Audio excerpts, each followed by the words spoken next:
And joining us now to discuss is Steamboat Institute Blankley Fellow Dr. George Bogdan and foreign policy expert Michael Szanto.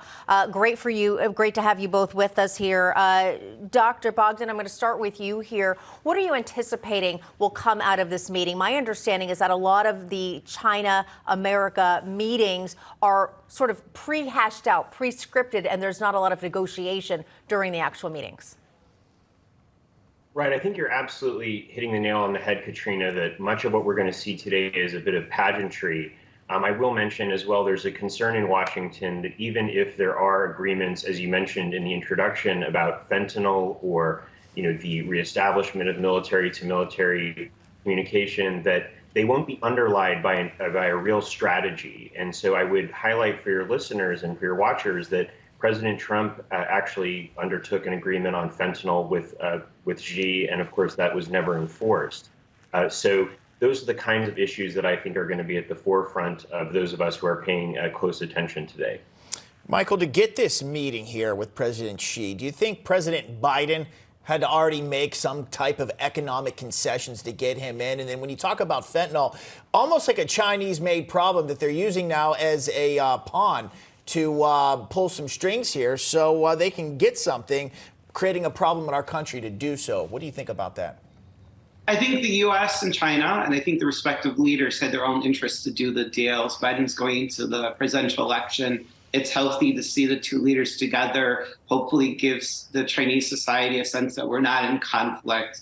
Obviously, we can't let China export poison to our people and use it as leverage. We need to punish them whenever we catch them. We shouldn't negotiate anything with that. That would make them almost like drug dealers. So we can't give them leverage.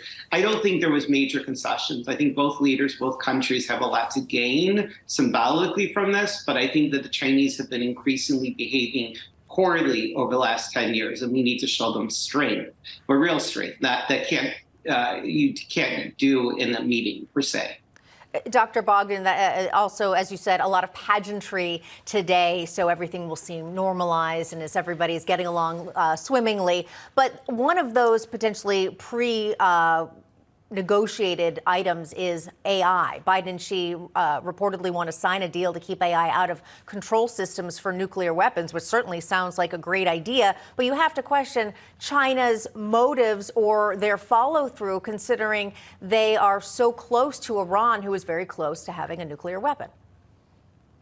Right. I think that's absolutely important to recognize that we should never be trusting specifically what China's saying about what its intentions are for military technology.